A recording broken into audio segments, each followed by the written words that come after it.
The story begins 65 years ago, when a terrible nuclear war turned the once happy and playful world into ruins. Overnight, the power vanished. People were torn from their loved ones, and everywhere, darkness of death and despair spread.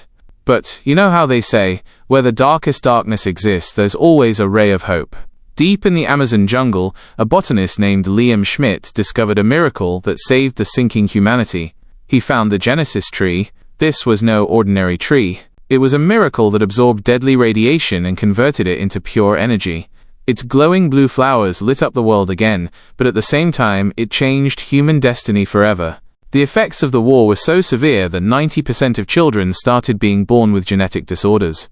To save these children and help them be born healthy, scientists combined the DNA of the Genesis flower with human DNA. Then, they injected it into mothers who were going to give birth. The result was modified, perfect children with powers 10 times stronger than ordinary humans, in hearing, seeing, and doing literally everything. These children were called the genetics. The world treated genetics like kings and queens. Soon, 90% of children being born were genetics. But now, the 10% whose DNA couldn't accept the Genesis flower's DNA were born like normal humans, just like you and me. Some of them were unlucky enough to have genetic disorders. Some couldn't walk, some couldn't see, some had weak hearts. These people were called the specials. In this new world, specials were treated like trash. People bullied them all the time. Even if they got work, it was only hard labor. Finally, we are shown the Genesis Institute, where the powerful trees are kept. Here, we meet Ilian, who is in a wheelchair and works as a cleaner at the institute. With him is a 12-year-old girl, Chloe, visiting the institute on a school field trip. But it turns out Lan and Chloe are together, and came here to steal something. To steal, Chloe distracts the tour guide while Lan uses a hacking device to open a secure door. He checks the map to see how many guards are ahead. To handle the guards, Lan takes a tiny remote-controlled mouse from his pocket and sends it into the hallway. The guards chase the toy, and as soon as they pick it up, the mouse releases sleeping gas, knocking them all out. Then, Lan puts on a mask and enters the lab. Before coming inside, he had also released gas in the ventilation system, knocking out all the scientists. Inside the lab, Lan sees an old watch given by his mum, giving him courage. He uses a laser cutter to break the glass around the Genesis tree and plucks one of its blue flowers. As he does, the tree's defense system activates, releasing many sharp thorns, but Lan barely escapes. This tree had been heavily modified to handle dangerous radiation from bombs, which were harming humans. As the flower is taken, alarms go off and a lockdown countdown starts. Lan hides in the crowd and bumps into Chloe on purpose, making her hide the flower in a teddy bear. Cleverly, Chloe gets the guard to hold the teddy bear during checking and walks out without suspicion. They return to their city safely. Back in their city, they notice broadcasts of a politician's speech everywhere. Senator Frank was planning to introduce a new law, Proposition 42. He wanted genetics and specials to be treated equally. To do this, he was developing a serum that could give adults and specials genetic enhancement, curing their weaknesses and diseases. The scene shifts to a famous pop star, Mira, announcing she would hold a concert in the poor special district so everyone there could come together. When Lan hears about the concert, he doesn't believe it. He thinks rich genetics only lie. Lan and Chloe return to their home, a basement workshop full of plants and gadgets. Chloe, a skilled botanist, grows acidic fruits and strange vines using chemicals. Lan, an inventor and scientist, makes prosthetic limbs for disabled specials. He uses the stolen Genesis extract to power his gadgets so specials can survive.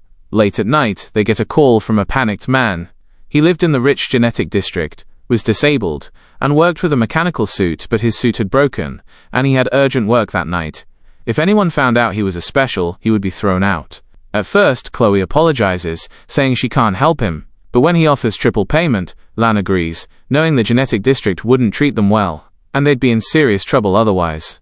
Lan and Chloe sneak into the elite district through an old tunnel. To reach the hotel, the chef they need secretly guides them inside. They start repairing the man's mechanical suit, but just before finishing, total darkness falls. The anti-genetic squad, a dangerous gang of normal humans who hate genetics, has attacked. They are ruthless, killing without hesitation. They even kill the chef and start smashing everything. Chloe and Lan hide, but they need to escape. The back door is locked. In a tough decision, Lan wears the dead chef's mechanical suit.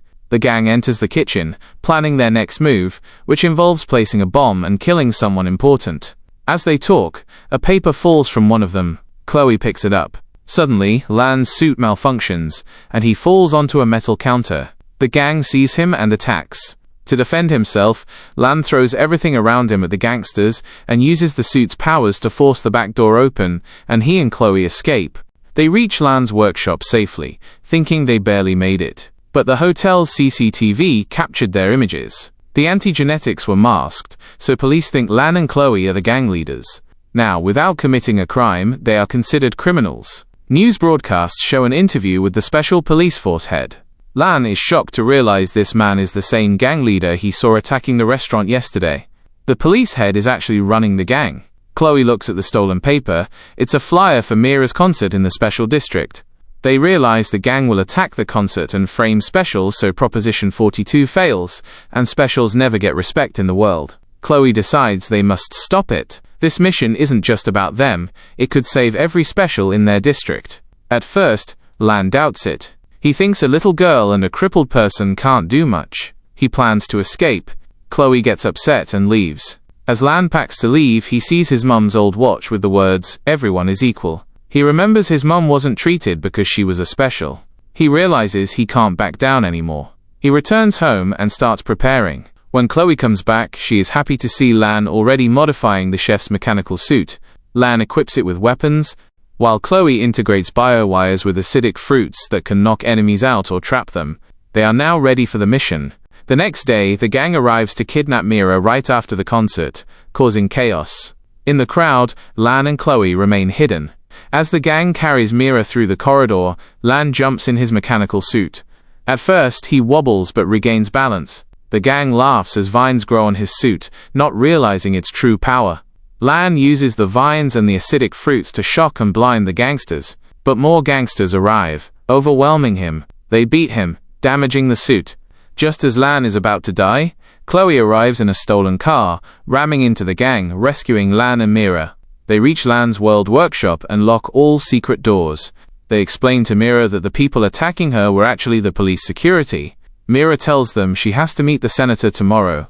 Lan reveals he already knew.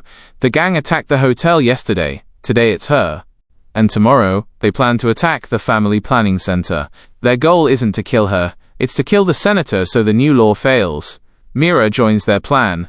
The next day, disguised as a couple, they go to the family planning center. Lan has Mira sing to distract the staff. Meanwhile, the gang arrives to complete their mission. Lan uses the suit's acid to melt their masks and takes them down one by one. But the police head, the most powerful enemy, overpowers Lan, breaking his suit. Lan thinks he's done for. Just then, the senator's guards arrive, shooting many gangsters. The rest flee. The police head, who is also secretly the gang leader, escapes. Lan's huge effort saves the senator. Just as everything seems calm, a huge twist is revealed. Lan is shocked to learn that the senator's son, the one who saved him, is actually him, Lan himself.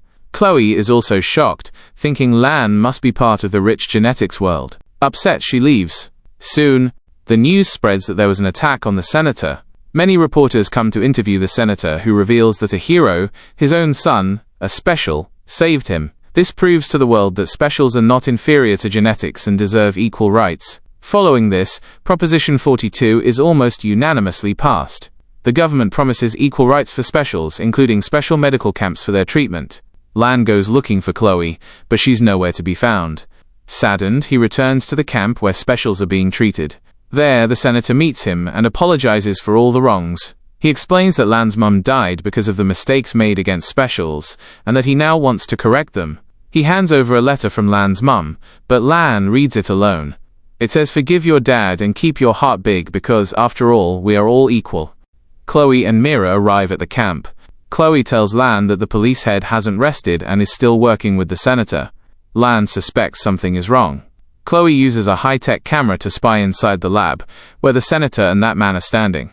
They discover a horrifying truth. The senator and the man are partners, and everything that happened in front of the world was just a show. The senator's prosthetic law wasn't for specials' welfare. It was to upgrade genetics. They wanted a special chemical from specials' brains, and the whole drama was a setup. Specials coming for treatment were actually having the chemical extracted from their brains, a process so dangerous it could kill the donor. But the senator and his partners didn't care. They wanted Specials dead so only genetics would remain. From the stolen information, Lan and Chloe learn that only one person will be treated in the camp, Lan himself, the senator's son. People are dying quickly, and Specials realize they are being deceived. They prepare to fight back. Lan sneaks into the operation room where he is supposed to be treated. Hidden under his blanket, he has repaired his prosthetic suit. When the doctors arrive, he reveals his real plan. First, he grabs his dad by the neck and traps him in a room with a monster. He steals the injection meant to cure him, which was taken from an innocent Special's brain. Then, Lan quickly moves to the security room, overpowers the guards, and opens the gates. Alarms blare. The police head, disguised as the gang leader, arrives with his army, but now the Specials have taken control. They start attacking genetics and the gangsters with ordinary objects, stones, beds, anything. Even though genetics are stronger, the Specials' numbers give them the advantage. The battle becomes fierce. Meanwhile, Chloe and Mira work on another mission. They rush the evidence of the senator and police head's crimes to the higher authorities. It takes about 5 minutes, and during that time, someone tries to strangle Mira. A Special comes and kills the attacking genetics, saving her. The evidence reaches the authorities, completing the mission, exposing the truth about the senator and the police head. On the other side, a brutal fight continues between Lan and the gangster. The gangster, being a genetic, is fast and strong.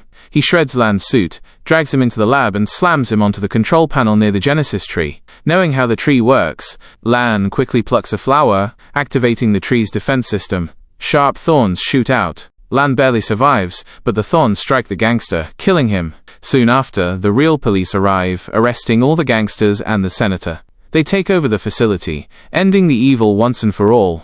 Once the truth about the senator is revealed, Proposition 42 is cancelled. Borders between cities are removed, and equality finally comes to the world. Genetics and Specials can now live together like normal humans. Everyone is overjoyed, especially Lan, Chloe, and Mira. It's revealed that Mira suffered a serious neck injury during the battle and can no longer sing. Yet she's happy knowing she'll spend the rest of her life with Lan. Chloe is also safe, and the movie seems to reach its happy ending. But the story isn't over yet. In the post-credit scene, a huge secret is revealed. A figure with a deformed face is seen watching Lan from the shadows.